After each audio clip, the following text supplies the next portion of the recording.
Everyone, इस video में हम ये बात करेंगे कि मैनेजमेंट एंड इंट्रोडक्शन की ये जो लेसन है इसको एक बारी गो थ्रू करके रीड कर लेंगे सो डैट कि एग्ज़ाम में जितना भी इस चैप्टर से कवर होगा वो सारा अच्छी तरह से हम कर लें। ठीक है, पहला हम ये पढ़ेंगे कि मैनेजमेंट कहते किसे हैं, मैनेजमेंट कहते किसे हैं, मैनेजमेंट क्या होता है। बेसिकली मैनेजमेंट की मतलब क्या होता है, art of getting things done by others. ठीक है, और हमेशा याद रखना है कि मैनेजमेंट जो है एक सिंगल एक्टिविटी नहीं होती है, ये एक प्रोसेस होता है जिसमें सारे स्टेप्स इन्वॉल्व होते हैं और जितने भी वो स्टेप्स होते हैं वो फंक्शन ऑफ मैनेजमेंट कहलाते हैं। ठीक है, ये पूरी डेफिनेशन अच्छी तरह याद करके जाना और आसपास से जितने भी एग्जांपल मिल सकें उतने एग्जांपल उसमें लिखने हैं। ठीक है, नेक्स्ट पढ़ेंगे नेचर ऑफ मैनेजमेंट क्या है, मैनेजमेंट एज अ प्रोफेशन क्या होता है, फंक्शन ऑफ मैनेजमेंट क्या है, लेवल ऑफ मैनेजमेंट क्या है, इंपॉर्टेंस क्या है उसके, coordination as a essence of the management क्या है। ठीक है, ये सारी चीज़ें पढ़ लेंगे और फिर समरी खुद कर लेना सो डैट कि तुम्हें रिवाइज हो सके तुमने पढ़ा क्या है। ठीक है, क्वेश्चन आंसर एक बार देख लेना, पढ़ लेना कि हमने जो पढ़ा है वो सही भी है या नहीं है। ठीक है, चलो ये पढ़ लेते हैं। अभी जैसे मैंने आपको बताया कि management is a art of getting things done from others. ठीक है, मैनेजमेंट क्या होता है कि हम अपना काम जो हमारा ऑब्जेक्टिव है वो हम दूसरों से करवाते हैं एक कोई स्पेसिफिक ढंग में। ठीक है, हम किसी को ऐसे तो नहीं बोल सकते, अगर कोई हमारे अंडर में काम कर रहा है तो फिर हम उसको तू तड़ा करके या फिर बहुत रॉन्ग बिहेवियर में हम उसको नहीं ट्रीट कर सकते, है ना। तो फिर ये आर्ट होती है कि हमें अपना काम कैसे निकलवाना है उससे इफ़ेक्टिवली एंड एफिशिएंटली। ठीक है, और जो बेसिक मीनिंग होती है मैनेजमेंट की क्या होती है, टू मैनेज, कुछ भी मैनेज करना क्या होती है, मैनेजमेंट होती है। नेक्स्ट हम बात कर लेते हैं, यहाँ पे लिखा गया है कि एक जो पहली इम्पोर्टेंट थिंग है वो ये है कि मैनेजमेंट जो है बस आर्ट नहीं है, वो साइंस भी है। ठीक है, उसमें हम अपनी क्रिएटिविटी के साथ साथ हम उसमें बहुत सारे क्या करते हैं, एक्सपेरिमेंट भी करते हैं, है ना। ये सारी चीज़ें होती है मैनेजमेंट में। नेक्स्ट बात कर लेते हैं, सेकंड जो इम्पोर्टेंट है वो क्या है, सिंगल एक्टिविटी नहीं है, ये पूरा प्रोसेस होता है जिसमें ये सारे स्टेप्स इन्वॉल्व होते हैं, वो क्या होती है, मैनेजमेंट होती है। ठीक है, और ये सारे स्टेप्स से क्या कहलाते हैं, फंक्शन ऑफ मैनेजमेंट। और तीसरी बात इम्पोर्टेंट क्या है, ये ब्लाइंड एक्टिविटी नहीं है। ठीक है, इसका पर्पस है कुछ, इसमें गोल्स एंड ऑब्जेक्टिव होते हैं, ये नहीं कि बस हम काम करे जा रहे हैं और कुछ हमारा डायरेक्शन ही नहीं है। हाँ ठीक है, हमें अपने डायरेक्शन के अकॉर्डिंग जाना पड़ता है, ये है मैनेजमेंट। एफिशिएंसी और इफ़ेक्टिवनेस के बारे में बात करी गई है यहाँ पे। ठीक है, एफिशिएंसी और इफ़ेक्टिवनेस क्या होती है ये तो हमें पता ही है। एफिशिएंसी मतलब कि अपने काम को ख़त्म करना, इफेक्टिवनेस काम के साथ साथ हमें टाइम को भी देखना है। यहाँ पे लिखा है कि goals with in the constant of time. ठीक है, टाइम को भी देखना है। इफेक्टिवनेस हमारी कब आती है, जब हम टाइम को देखते हैं, और एफिशिएंट कब होता है, हम जब हम अपना काम कंप्लीट कर लेते हैं। ठीक है, यहाँ पे एक स्टेटमेंट दी गई है उसकी मैनेजमेंट की, ये देख लेते हैं मैनेजमेंट की स्टेटमेंट क्या दी है। It is an art oblique science of getting things done with others with an overall purpose of achieving efficiency और effectiveness। जो अभी हम पढ़ा है, जो हमने अभी पढ़ा है, ये वो सारा उसका निचोड़ है। अब हम पढ़ लेते हैं नेचर ऑफ मैनेजमेंट। मैनेजमेंट के नेचर क्या क्या होते हैं। पहला नेचर तो हमें ये बोलता है कि मैनेजमेंट आर्ट भी है और साइंस भी है। अब इसमें हम ध्यान से पढ़ेंगे कि आर्ट और साइंस क्या होता है। देखो, अगर हम साइंस की बात करते हैं, साइंस में क्या होता है, एक्सपेरिमेंट होते हैं, फैक्ट होता है और फिगर होता है। ठीक है, और वैसे ही मैनेजमेंट में हमें ये बहुत सारे फैक्ट, बहुत सारे एक्सपेरिमेंट, ठीक है, जो हम अपने अपने एक्सपीरियंस के बेसिस पे लेते हैं, वो सारी चीज़ें होती हैं यहाँ पे।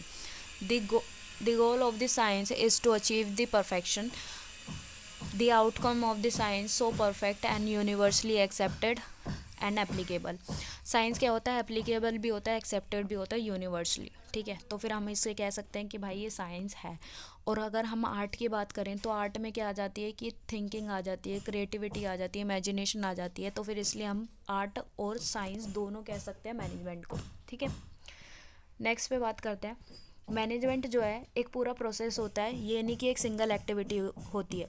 इसमें क्या क्या आता है, planning, organizing, directing and controlling, ये सारे फंक्शन क्या कहलाते हैं, स्टाफिंग भी होती है, ये सारे फंक्शन क्या कहलाते हैं, फंक्शन ऑफ मैनेजमेंट। ठीक है, मैनेजमेंट होता है मल्टी डायमेंशनल। मल्टी डायमेंशनल का मतलब ये है कि मैनेजमेंट को अपने ऑर्गेनाइजेशन के अंदर के साथ साथ उससे सोसाइटी को भी देखना पड़ता है, जो गवर्नमेंट की पॉलिसी आ रही है उनको भी देखना पड़ता है, अपने एम्प्लॉयज़ को भी देखना पड़ता है, उनको अपना जो ऑर्गेनाइजेशन गोल जो होता है वो ऐसे सेट करना पड़ता है ताकि इन तीनों को कोई दिक्कत ना हो, कोई परेशानी ना हो, प्लस इनका ऑर्गेनाइजेशन गोल भी कंप्लीट हो जाए और इनको भी कोई दिक्कत ना हो, इनसे भी फ़ायदा हो सकता है उनको, ठीक है। ये सारी चीज़ें मल्टी डायमेंशनल में आ जाती है जिसमें मैनेजर को क्या देखना पड़ता है, बहुत सारे वेज में देखना पड़ता है। अगर कोई भी हम एक मान लो कि अगर हमने कुछ सिलेक्ट करा है तो फिर हमें ये देखना पड़ेगा कि किसी के लिए भी हार्मफुल ना हो वो चीज़ें, ठीक है। नेक्स्ट बात कर लेते हैं। नेक्स्ट है डायनामिक। मैनेजमेंट जो होता है वो डायनामिक होता है। क्यों होता है? क्योंकि मैनेजमेंट होती है एक ऑर्गेनाइजेशन में, और ऑर्गेनाइजेशन कहाँ होती है? एक एनवायरनमेंट में होती है, एक सोसाइटी में होती है, और सोसाइटी में कंटिन्यूसली चेंजेस होते रहते हैं क्योंकि लोगों की पसंद चेंज होती रहती है, गवर्नमेंट चेंज होती रहती है, जिस हिसाब से जो पॉलिसीज़ मेकर हैं और जो क्या सोसाइटी के इंसान हैं वो क्या करते हैं, अपनी चॉइसेस को चेंज करते रहते हैं। इसलिए मैनेजमेंट जो होती है वो क्या होती है? डायनामिक होती है, वो एवर चेंजेस होती है, चेंजिंग सिचुएशन में होती रहती है और मैनेजर को एडजस्ट करना पड़ता है उस सिचुएशंस में। Next is continuous. मैनेजमेंट जो होती है वो हमेशा चलती रहती है। ये बात नहीं है कि अगर एक ऑर्गेनाइजेशन का गोल जो है, फॉर एग्ज़ाम्पल वो फर्स्ट यहाँ पे था, ठीक है, उसने अपना गोल अचीव कर लिया और वो यहाँ पे पहुँच गया, ठीक है, यहाँ पे उसका गोल था और वो उसने अचीव कर लिया। इसका मतलब ये नहीं है कि मैनेजमेंट वहाँ पे ख़त्म हो जाएगी, नहीं, उसका ये वाला गोल कंप्लीट हो गया, उसके बाद उसका दूसरा गोल बनेगा और उसको फिर वो कंप्लीट करना पड़ेगा, ठीक है। मैनेजमेंट इज़ परवेसिव क्या बोला है कि भाई मैनेजमेंट हर जगह होता है, ठीक है।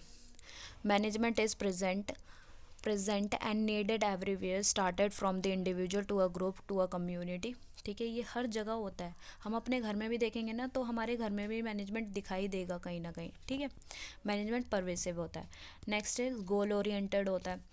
ओब्यो, देखो अगर हम कोई चीज़ मैनेज कर रहे हैं, ठीक है, जब हम कोई चीज़ मैनेज क्यों करते हैं? अगर हम जब हमें उसकी बहुत ज़्यादा नीड होती है, इसलिए हम उस चीज़ को मैनेज करते हैं ताकि वो अच्छे से कंप्लीट हो सके। तो फिर मैनेजमेंट क्या होती है? गोल ओरिएंटेड होती है, उसका कुछ गोल होता है ताकि वो गोल अचीव हो सके और हमें बेनिफिट हो सके, ठीक है। Coordination. Management consist of the various activity, ठीक है, all these activity are inter related, are interdependent, ठीक है। However the cycle of management can work only on the pillar of the coordination. Entire process may be fail if activity are not coordinated with each other. It is very important to ensure that the coordination between various department and resources in order to ensure the coordinated working of the organization. अच्छा, एक organisation में, एक business में बहुत सारे department होते हैं, ठीक है। अगर उन डिपार्टमेंट्स को मैनेज करना है तो मेक श्योर हमें ये करना पड़ेगा कि उन डिपार्टमेंट में कोऑर्डिनेशन हो रहा हो, ठीक है। अगर कोऑर्डिनेशन नहीं होगा तो फिर या तो काम छूट जाएगा या तो काम ज़्यादा हो जाएगा, है ना, ये सारी चीज़ें आ सकती है। नेक्स्ट पढ़ लेते हैं management as a profession. Profession की बात करें तो पहला तो प्रोफेशन होता क्या है, ठीक है। प्रोफेशन की एक टाइप, मतलब प्रोफेशन की मीनिंग दे रखी है, any type of work that needed a special training or a particular skill, often one that is respective because it involve the high level of education, ठीक है। हाई लेवल ऑफ एजुकेशन होती है, special training होती है, particular skill के ऊपर काम करा जाता है। जैसे कि डॉक्टर होते हैं, डॉक्टर फॉर एग्जांपल आई का डॉक्टर है, यानी कि वो स्पेशलिस्ट है अपनी आई की सर्जरी करने में, ठीक है, वो स्पेशल ट्रेनिंग उन्होंने गेन कर रखी है ना। तो यहाँ पे भी जो मैनेजमेंट होती है वो एज अ प्रोफेशन वर्क करती है या नहीं करती, हम वो देख लेते हैं, ठीक है। अच्छा, स्पेशलाइज बॉडी ऑफ नॉलेज, ठीक है। बॉडी ऑफ नॉलेज में क्या बोला गया है कि यहाँ पे a profession should be well versed with the respective body of knowledge. Body of knowledge होनी चाहिए वहाँ पे, थियोरेटिकल नॉलेज जितनी भी उन्हें दी जाएगी वो अच्छा है, ठीक है। ये क्या आएगी? Body of knowledge. नेक्स्ट हम बात कर लेते हैं स्पेशलाइज्ड एजुकेशन इंस्टीट्यूट। इसमें क्या बोला है? अगर हमें क्या मैनेजर का कोई कोर्स करना है, ठीक है, उसमें उसके लिए क्या करना होना चाहिए, स्पेशलाइज एजुकेशन इंस्टीट्यूट होना चाहिए, ताकि वो उन्हें अच्छी तरह क्या कर सके, डिलीवर कर सके अपना कंटेंट। उसमें पूरा करिकुलम होता है उनका, उनको कैसे फॉर्मल एजुकेशन प्रोवाइड करी जाती है, उनको जैसे भी ट्रेनिंग दी जाती है, वो पूरा एजुकेशनल इंस्टीट्यूट होना चाहिए उनके लिए। एग्जाम्पल इन्होंने दे रखा है, faculty of management study, Delhi universities भी कराती हैं ये सारी चीज़ें, ठीक है। नेक्स्ट बात करते हैं कोड ऑफ कंडक्ट। प्रोफेशन में क्या होता है कि कोड ऑफ कंडक्ट क्या होता है, रूल्स एंड रेगुलेशन होते हैं बेसिकली, ठीक है। और जो इन रूल्स एंड रेगुलेशन का वायलेशन करेगा, जो तोड़ेगा इसको, ही और शी लूज द मेंबरशिप और फेस सैंक्शंस, ठीक है। कुछ उनको प्रॉब्लम आ जाएगी अगर वो कोड ऑफ कंडक्ट को पूरा प्रॉपर ढंग से नहीं फॉलो करेंगे। रिप्रेजेंटेटिव बॉडी में क्या बोला गया है, रिप्रेजेंटेटिव बॉडी एक मिनिमम एलिजिबिलिटी क्राइटेरिया को पूरा करती है, ठीक है। ये देखती है कि हर जो पर्सन जो भी मैनेजमेंट का कोर्स कर रहा है, ठीक है, जो भी आ रहा है वो एक मिनिमम एलिजिबिलिटी क्राइटेरिया फॉलो कर रहा है, उसका पूरा हो रहा है या नहीं हो रहा, ठीक है। ये सारी चीज़ें होती है। अब हमने ये तो देख लिया कि भाई सारी तो चीज़ें फुलफ़िल हो रही है मैनेजमेंट की, और एक प्रोफेशन में जितनी भी चीज़ें होती है वो तो पूरी हो रही है, बट उनके साथ साथ कुछ अलग अलग चीज़ें भी हैं जिसकी वजह से हम ये नहीं कह सकते कि पूरा जो मैनेजमेंट है, ठीक है, वो पूरा का पूरा फुल फ्लेज नहीं है प्रोफेशन के साथ। जैसे कि यहाँ पे बोला है कि चार्टर्ड अकाउंटेंट और डॉक्टर और लॉयर में क्या होता है, formal education is not mandatory for a person to become a manager. जैसे कि चार्टर्ड अकाउंटेंट डॉक्टर जो बनते हैं उनके लिए क्या है, मिनिमम एलिजिबिलिटी क्राइटेरिया दे रखा है, ठीक है। बट यहाँ पे कोई मैनेजर बनने के लिए ना कोई मैंडेटरी नहीं है कि तुम्हें ये सारी चीज़ें करनी ही है। अगर उनका एक्सपीरियंस बहुत ज़्यादा है तो फिर वो ऐसे ही बन सकते हैं ना। बहुत सारे देखे होंगे मैनेजर जो पहले के इतने नहीं पढ़े हुए हैं बट फिर भी उनको बनाया हुआ है मैनेजर, क्योंकि उनके अंदर वो स्किल है ना, स्किल के ऊपर काम करा जाता है यहाँ पे। Manager do not need the license to start the practicing management. जैसे डॉक्टर में क्या होता है, उनको लाइसेंस चाहिए होता है, जैसे एमबीए का लाइसेंस हो सकता है, उसके बाद वो क्या कर सकता है, प्रैक्टिस कर सकता है अपने डॉक्टर की, ठीक है, प्रैक्टिसिंग कर सकता है अपने डॉक्टर की। बट अगर लाइसेंस नहीं है तो फिर वो नहीं कर सकता, है ना। देयर इज़ नो यूनिवर्सल और एनफोर्सेबल कोड ऑफ कंडक्ट। कोई भी कोड ऑफ कंडक्ट नहीं है यूनिवर्सल, कोई भी नहीं है जो मैनेजर को देखे। समझ में आए। नेक्स्ट बात करते हैं कि there is no representative body that has power to monitor the implementation of the code of conduct।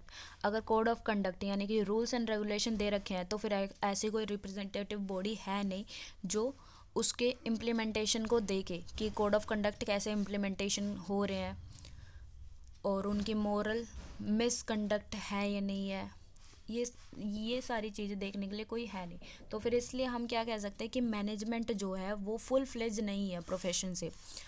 For all these reasons, it cannot be said that management is a full-fledged profession. It's just a some element of it। ठीक है, management में कुछ element है, पूरा नहीं है वो। Next है फंक्शन ऑफ मैनेजमेंट, जिसमें planning, organizing, staffing, directing and controlling. Planning में क्या होगा कि हम पहले से प्लान करके रखेंगे कि भाई हमें क्या करना है और क्या नहीं करना, ठीक है, प्लानिंग वो होता है। ऑर्गेनाइजिंग में हम क्या करेंगे, अपने रिसोर्स को अच्छी तरह अलॉट कर देंगे, वर्कर्स को अलॉट कर देंगे, जिसको जिस हिसाब से काम करना है वो अलॉट कर देंगे। स्टाफिंग में क्या करेंगे, इसमें तो हम अपने रिसोर्स को अलॉट करेंगे, इसमें क्या करेंगे, हम स्टाफिंग करेंगे, लोगों को अपने अंडर भर्ती करेंगे मतलब कि इन द सेंस कि हम लोगों को पोजीशन कोई पोस्ट देंगे, ठीक है।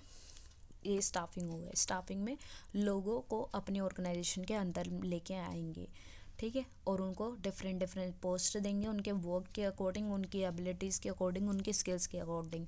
उसके बाद उनको डायरेक्ट करेंगे और कंट्रोल करेंगे, ठीक है। कंट्रोल का मतलब क्या होगा, यहाँ पे एक बार आगे देखेंगे, पहले यहाँ से पढ़ लेते कि प्लानिंग क्या होती है, जल्दी से पढ़ लेंगे, 14 मिनट हो गए वैसे भी। Planning is a first and primary function of the management, ये हमें पता है, ये लॉन्ग टर्म और शॉर्ट टर्म गोल्स को डिसाइड करती है और वो भी बेस्ट पॉसिबल मैनर में, ठीक है। Laying down the future course of action, the planning tries to reduce the uncertainties, बहुत ज़्यादा ट्राई करती है कि आगे भविष्य में जितनी भी वो आनी है, प्रॉब्लम आनी है, उन सबको ज़्यादा से ज़्यादा जितना हो सके उनको कम कर सके, ठीक है। और प्लानिंग मेक श्योर करती है कि फ्लेक्सिबल हो, ठीक है, फ्लेक्सिबल हो थोड़ी बहुत, अगर कुछ आगे फ्यूचर में कुछ भी चेंजेस आ रहे हैं तो फिर उसमें हम क्या कर सकें, कुछ भी एडजस्ट कर सकते हैं। As a primary function of the management, the rest of the function and their efficiency depend upon the planning itself, hence the planning is a most important function of the management। अब जो other जो function of management है वो planning के ऊपर depend करते हैं, तो फिर इसलिए प्लानिंग को तो हमें अच्छे से करना पड़ेगा, है ना। नेक्स्ट है ऑर्गेनाइजिंग। ऑर्गेनाइजिंग में क्या बोला गया है, सेकंड फंक्शन ऑफ मैनेजमेंट होता है। ये क्या करता है, ये ब्रिंग्स प्लान इनटू एक्शन, यानी कि जो प्लान हमने बनाया उसको एक्शन में लेके आता है। The objective is to arrange and organize all the resources required the fulfilment of the plan. Plan के अकॉर्डिंग हमें क्या करना होता है, अपने रिसोर्स को ऑर्गेनाइज करना होता है और अरेंज करना होता है, ठीक है। और अगर हमारे पास रिसोर्स नहीं है तो फिर उनको अवेलेबल करवाना, ठीक है। At this stage the task is identified and resource are allotted to each task, यानी कि हर टास्क में जितने भी रिसोर्सेज चाहिए उनको अलॉट किया जाता है। The responsibility and roles with the appropriate authority is distributed, also done under the organizing. Authority और रोल अकॉर्डिंगली, यानी कि हिसाब से डिवाइड कर दी जाती है लोगों के बीच में। At this stage an organization is given a structure balance between the authority and responsibility. Authority क्या होती है और रिस्पॉन्सिबिलिटी क्या होती है, पहली बात तो ये एक बारी कमेंट में बताओ कि अथॉरिटी क्या होती है, रिस्पॉन्सिबिलिटी क्या होती है, ठीक है। अथॉरिटी ज़्यादा बड़ी होती है, रिस्पॉन्सिबिलिटी क्या होती है, ये दोनों चीज़ें एक बारी क्लियर करो कमेंट सेक्शन में जाके अभी के अभी, क्योंकि कल परसों एग्ज़ाम है, इतना तो पता होना चाहिए कि क्या होती है ना। चलो नेक्स्ट पढ़ते हैं, विच इज़ स्टाफिंग। स्टाफिंग में क्या दे रखा है, थर्ड फंक्शन ऑफ मैनेजमेंट है, ये हमें पता है। नेक्स्ट क्या बोला है यहाँ पे, it deals specifically with the human resource only, ठीक है। Staffing is all about understanding the human resource of the organization and making them available for it, यानी कि ऑर्गेनाइजेशन में ह्यूमन रिसोर्स की कितनी ज़रूरत है उस हिसाब से उनको अवेल करवाना, ठीक है। Human resource today is consider as a assets of the organization, hence staffing emerged one of the key function of the management। objective of this function is to place the right person at a right job at a right time। हर जो right person है उसको right job पे देना और एक सही समय पर, जिस समय ऑर्गेनाइजेशन को किसी पर्सन की नीड है उस टाइम पर देना, और हर उस पर्सन को देना जो उस जॉब के लिए सूटेबल है, यानी कि उसको उस जॉब में बहुत ज़्यादा इंटरेस्ट है और प्लस वो उसमें स्किल भी है, उसकी स्किल भी है उस जॉब में, ठीक है। The major activity involve the recruitment, selection, placement, training, development of the human resources, ये आती है स्टाफिंग में। डायरेक्टिंग में क्या आती है, once the plan is done put into action, it is important to follow up, keep the track so the organization does not lose the direction। This is the objective of the directing function of management। Directing is all about keeping the human resource in the organization motivated direction to achieve the goals। It requires the constant supervision or strong leadership at every level, each level of the organization, ठीक है। यहाँ पे क्या किया जाता है, directing में जो मैनेजर है वो अपने वर्कर्स को हमेशा मोटिवेट रखेगा, उनको डायरेक्शन प्रोवाइड करेगा कि किस टाइम तुम्हें क्या करना है और क्या नहीं करना। अगर कोई ह्यूमन या फिर कोई भी उनका एम्प्लॉय डीमोटिवेट हो रहा है उनके अपने काम से, तो फिर उसको मोटिवेट कैसे करना है वो एक मैनेजर को अच्छी तरह पता होना चाहिए और उसको डायरेक्ट करना चाहिए हर काम के लिए। Directing also analyzes the human resource, their need, motive and their drive them towards the goal। यानी कि उनका नीड क्या है, उनका मोटिव क्या है और वो अपनी गोल की तरफ कैसे बढ़ सकते हैं। इसमें क्या आ जाएगी, लीडरशिप आ जाएगी, मोटिवेशन आ जाएगी, इंसेंटिव प्लान्स आ जाएंगे। ताकि इंसेंटिव प्लान्स क्यों आएंगे, क्योंकि हमें अपना काम तो निकलवाना है और प्लस उनका भी काम करवाना है, तो फिर इंसेंटिव इसलिए ज़रूरी होते हैं ताकि हमारा काम तो निकल सके प्लस वो ज़्यादा काम करके अपने लिए भी काम कर सके, ठीक है। कंट्रोलिंग क्या होता है, एक लास्ट फंक्शन ऑफ मैनेजमेंट है, बट ये छोटा मोटा फंक्शन नहीं है। इसमें हम क्या करते हैं, जो हमारे एक्चुअल परफॉर्मेंस होती है, ठीक है, उसको हम ये देखते हैं कि जो हमने अपना प्लान बनाया था उस हिसाब से हुआ है या नहीं हुआ है, ठीक है। जो हमने अपने लिए डिज़ाइन करी थी वो वाली हुई है या नहीं हुई है। और अगर नहीं हुई होती, फॉर एग्ज़ाम्पल जो भी हमने अपना प्लान सेट करा है, ठीक है, और उसके अकॉर्डिंग जो हमारी एक्चुअल परफॉर्मेंस है वो नहीं है, बिल्कुल भी नहीं है, तो फिर हम क्या करेंगे, जब हम नेक्स्ट टाइम अपने ऑब्जेक्टिव जब हम दोबारा से प्लानिंग करेंगे, ऑर्गेनाइज करेंगे, ठीक है, वो जब सारी एक्टिविटीज़ करेंगे तो फिर उसमें हम मेक श्योर करेंगे कि वो सारी चीज़ें फुलफ़िल हों, ठीक है। और अगर हमारा पूरा प्रॉपर ढंग से अगर जो भी प्लान हमने बनाया था वो सारा फुलफ़िल हो रहा है, तो फिर हम क्या करेंगे, हम कुछ और नया गोल सेट करेंगे, या फिर उसी काम को और ढंग से कैसे कर सकते हैं वो सारा काम हम करेंगे। और लास्ट लाइन में यहाँ पे लिखा है, planning and controlling are inter related and inter dependent on each other.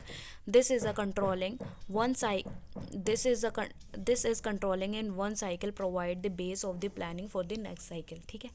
ये वाली जो साइकिल है ये ख़त्म होएगी पर दूसरी साइकिल स्टार्ट हो जाएगी यहाँ से, ठीक है। हर जो फंक्शन ऑफ मैनेजमेंट है वो एक इम्पोर्टेंट रोल प्ले करता है, और सारे फंक्शन एंड सारे फंक्शन क्या है, एक दूसरे के ऊपर डिपेंडेंट है, और हर फंक्शन दूसरे फंक्शन का बेस की तरह काम करता है, ठीक है। याद रखना ये सारी चीज़ें। नेक्स्ट हम बात कर लेते हैं level of management. Level of management तो सिंपल है, इसमें क्या होता है, टॉप लेवल होता है, मिडिल लेवल होता है और लोअर लेवल ऑफ मैनेजमेंट होता है, ठीक है।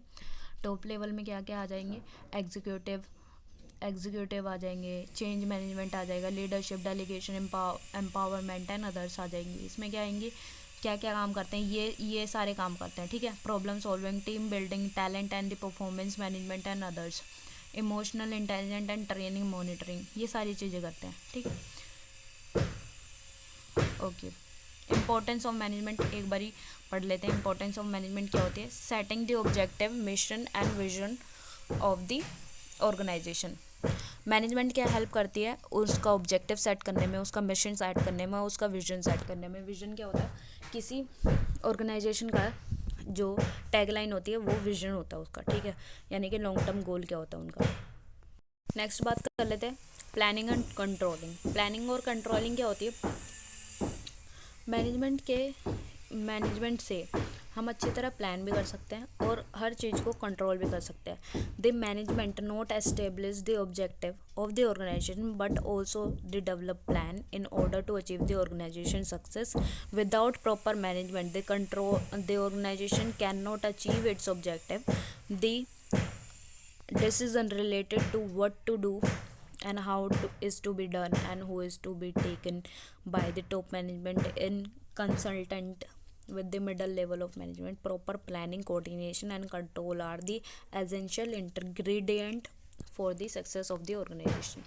इसमें बोला गया है जो मैनेजमेंट है उसका काम बस यही नहीं होता कि हमें ऑब्जेक्टिव सेट करना है, प्लस उसका काम ये भी होता है कि वो प्लान अच्छी तरह कर सके, ताकि वो ये डिसाइड कर सके उसे काम करना है तो क्या काम करना है और कैसे काम करना है और किससे वो काम करवाना है, ठीक है।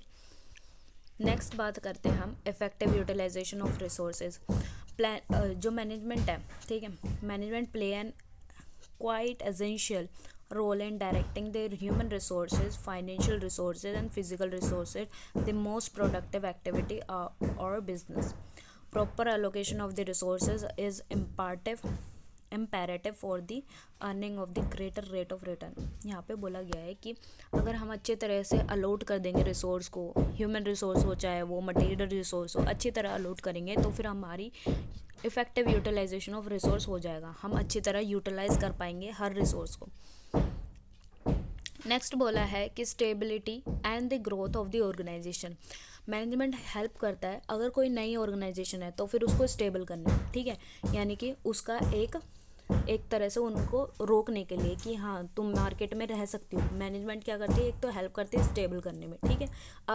अब एक बारी जब हमारी स्टेबिलिटी आ गई, जब हम मार्केट में रुके हुए हैं, नहीं तो बहुत सारी कंपनीज ऐसी होती है, बहुत बड़ी बड़ी कंपनी है जो क्या करती है कि दूसरी कंपनी को गिरवा देती है या फिर कुछ करवा देती है अपने प्रोडक्ट से, क्योंकि उन कंपनीज़ का इतना बड़ा क्या है, इतना बड़ा रोल हो गया है मार्केट में कि वो अब चाहे आने वाली किसी भी कंपनी को गिरा भी सकती है और उठा भी सकती है, वो उनकी मर्ज़ी के ऊपर डिपेंड होता है।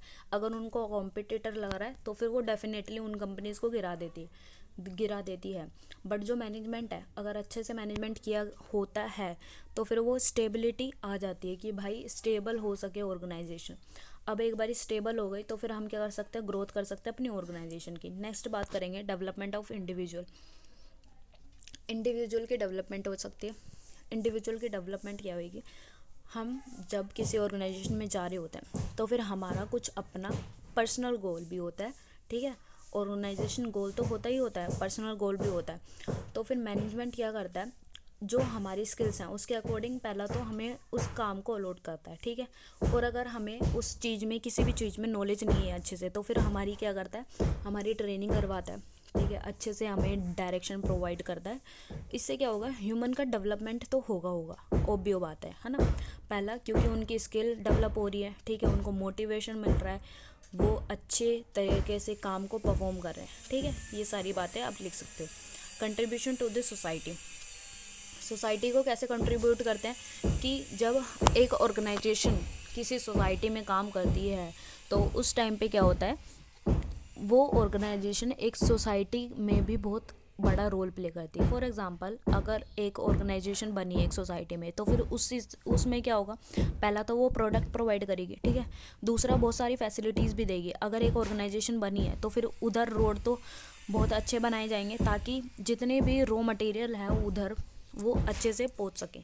वो क्या है, कंट्रीब्यूशन टू द सोसाइटी। और बहुत सारे आजकल तो ये नहीं होता कि बस रोड लाइट्स वगैरह का होता है, बस ये नहीं होता, बहुत सारी और भी चीज़ें हैं जो आजकल की ऑर्गेनाइजेशन बहुत सारी चीज़ें करवाती है। जैसे कोलगेट करवाती है, क्या करवाती है, कोलगेट करवाती है कि घर में सफाई होना है ना। ऐसे ऐसे बहुत सारे जो छोटे छोटी एक्टिविटीज़ हैं वो कंडक्ट करवाती हैं ऑर्गेनाइजेशन। नेक्स्ट बात कर लेते हैं coordination as agents of management, ठीक है। कोऑर्डिनेशन क्यों ज़रूरी है मैनेजमेंट में। Coordination is one of the most important function of management. It ensure the various people and the group of in the organisation work in the synchronisation with each other, यानी कि मिलजुल के काम करें। Mooney and Reiley define the coordination, the orderly arrangement of group efforts to provide the unity action to persuade the common goal। अगर हमें कोई common goal को अचीव करना है तो हमें ग्रुप एफर्ट्स लगाने पड़ेंगे ताकि हमें गोल अचीव हो सके, है ना। ये बात तो बहुत सिंपल सी है। The function is important as when numbers individual work in the organisation they have different goal, ठीक है। एक ऑर्गेनाइजेशन में बहुत सारे एम्प्लॉयज़ आते हैं, ठीक है। हर एम्प्लॉय का कुछ अलग अलग अपना गोल होता है। तो फिर उस गोल को हटाकर, यानी कि उस गोल को भी साथ लेके प्लस ऑर्गेनाइजेशन गोल को भी साथ लेके हम क्या करते हैं, अपने ऑर्गेनाइजेशन के गोल को अचीव करवाते हैं और अपने पर्सनल गोल को भी अचीव करते हैं। In the absence of the unifying force they would working in their own direction and their efforts may not be culminate into the achievement of the organization objective, ठीक है। अगर हम हर individual क्या करेगा कि अपने अपने डायरेक्शन में चल रहा है, अपने अपने एफर्ट्स लगा रहा है, वो देख नहीं रहा कि दूसरा इंडिविजुअल क्या कर रहा है या फिर तीसरा इंडिविजुअल क्या कर रहा है, वो एक ग्रुप की तरह काम नहीं कर रहे, एक टीम की तरह काम नहीं कर रहे, तो फिर एक ऑर्गेनाइजेशन का गोल कैसे अचीव हो सकता है ना। बहुत सिंपल सी बात है ये तो।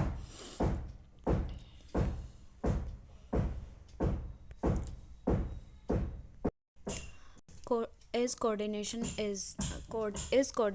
the essence of management, ठीक है। इसमें हम ये पढ़ेंगे कि जो कोऑर्डिनेशन का रोल है हमारे डिफरेंट फंक्शन ऑफ मैनेजमेंट में वो कैसे कैसे है, ठीक है। जब हम प्लानिंग करते हैं कुछ भी, ठीक है, उस टाइम पे क्या होता है, हमें कम्युनिकेट करना पड़ता है ताकि जो डिफरेंट डिपार्टमेंट्स हैं उनके जो गोल हैं, उनकी जो विचारधारा है, जो उनकी थिंकिंग प्रोसेस है वो क्लियर हो सके और जो हमारा प्लान है वो अच्छी तरह बन सके, ठीक है। ये तो होती है कोऑर्डिनेशन की प्लानिंग में, ठीक है। अब देखो, अगर ह्यूमन डिपार्टमेंट सेल डिपार्टमेंट से अच्छी तरह बात नहीं करेगा और प्रोडक्शन डिपार्टमेंट ह्यूमन डिपार्टमेंट से अच्छी तरह बात नहीं करेगा, तो फिर बहुत सारा कॉन्फ्लिक्ट मच जाएगा और वो सोल्व नहीं हो पाएगा। इसलिए कोऑर्डिनेशन बहुत ज़रूरी है प्लानिंग में। अब प्लानिंग में ज़रूरी है तो ऑर्गेनाइजिंग में भी ज़रूरी होगी। हाँ बिल्कुल, हाँ, ऑर्गेनाइजिंग में भी कोऑर्डिनेशन की बहुत ज़्यादा ज़रूरत है। वो कैसे होगी? Organising involve the defining the role of each individual towards the achievement of the objective. ठीक है। Coordination lies at the centre of the organisation function of management role duty and the various individual group and departments of the organisation need to coordinate with each other with and proper responsibility and authority relations are created between them। जब हमारा proper coordination होगा उस हिसाब से हम उनको roles, उनकी duties और प्रोवाइड करेंगे, और क्या प्रोवाइड करेंगे, उनकी अथॉरिटी और उनकी रिस्पॉन्सिबिलिटी क्या है उसके अकॉर्डिंग प्रोवाइड कर सकेंगे। ठीक है। कोऑर्डिनेशन स्टाफिंग में भी ज़रूरी होती है। स्टाफिंग का मतलब ही ये होता है कि हमें ना इंसानों को उनके सही स्थान पर पहुंचाना है और वो भी सही टाइम पे। ठीक है। तो फिर जब हम यही नहीं बता पाएंगे अच्छी तरह कि हमें कितने ह्यूमन रिसोर्स की ज़रूरत है, तो फिर स्टाफिंग होगी ही कैसे? ये कोऑर्डिनेशन ही होता है जो हेल्प करता है हर फंक्शन ऑफ मैनेजमेंट में, ताकि वो फुल उसका objective, her function of management का जो ऑब्जेक्टिव है या फिर जो गोल है वो क्लियर हो सके। ठीक है। कोऑर्डिनेशन एंड डायरेक्टिंग में क्या बोला है? Directing as a managerial function involve essence of the order and instruction. Directing में क्या होता है? ऑर्डर देते हैं, हम इंस्ट्रक्शन देते हैं। जब हम ऑर्डर ही नहीं देंगे, किसी भी इंसान को इंस्ट्रक्शन ही नहीं देंगे कि तुम्हें करना क्या और कैसे नहीं करना है, ठीक है, तो फिर वो काम होगा ही कैसे? ठीक है। डायरेक्टिंग में बेसिकली हम लीडरशिप की भी बात करते हैं, मोटिवेशन की भी बात करते हैं। अगर ये सारे काम होंगे नहीं, मतलब अगर कोऑर्डिनेशन होगा नहीं, तो फिर ये सारी चीज़ें कैसे पॉसिबल है, और उसके बाद ऑर्गेनाइजेशन का गोल कैसे पॉसिबल है? इसलिए जो कोऑर्डिनेशन है वो बहुत ज़्यादा इंपॉर्टेंट रोल प्ले करता है मैनेजमेंट में। यहाँ पे लिखा है, for the above discussion it is clear that coordination lies at a centre of a various function of management. बहुत बड़ा मतलब एक केंद्र है हर फंक्शन ऑफ मैनेजमेंट का। कौन? Coordination. It enable the development of the sound plan, carrying on the effective organization, staffing and directing। ठीक है। एक अच्छा सा प्लान बनाने में हेल्प करता है। एक इफ़ेक्टिव ऑर्गेनाइजिंग, यानी कि जब हम अलॉट करते हैं रिसोर्सेज को, ह्यूमन रिसोर्सेज को या फिर रिसोर्सेज को, उसको अलॉट करने में भी बहुत सारी हेल्प करता है कोऑर्डिनेशन। स्टाफिंग करने में भी बहुत हेल्प करता है और डायरेक्ट करने में भी बहुत हेल्प करता है। तो फिर इसलिए हम कह सकते हैं coordination is the essence of the management. ठीक है। इस वीडियो में हमने इस पूरे चैप्टर को तो कवर कर लिया है। ठीक है। नेक्स्ट वीडियो आएगी, उसमें हम और पढ़ लेंगे कि इसके अलावा जो सेकंड वीडियोस आएगी मैनेजमेंट की, यूनिट फर्स्ट तो कंप्लीट करेंगे। ठीक है। यूनिट फर्स्ट कंप्लीट करेंगे जो पूरे 15 नंबर की है। ये यूनिट कितने नंबर की है? 15 नंबर की है। ठीक है, 15 नंबर की है। उसके बाद 25 नंबर की है शायद, है ना? जो सेकंड यूनिट है ये 25 नंबर की है। ठीक है। इसके बाद वाली यूनिट भी 25 नंबर की है। तो फिर 25 नहीं, ऑर्गेनाइजिंग 20 नंबर की है, और ये 25 नंबर की है, और फिफ्थ यूनिट है 15 नंबर की। ठीक है। इस हिसाब से हम पढ़ेंगे, कुछ इंपॉर्टेंट क्वेश्चन आंसर्स भी देख लेंगे। ठीक है। That's all for today's. Thank you.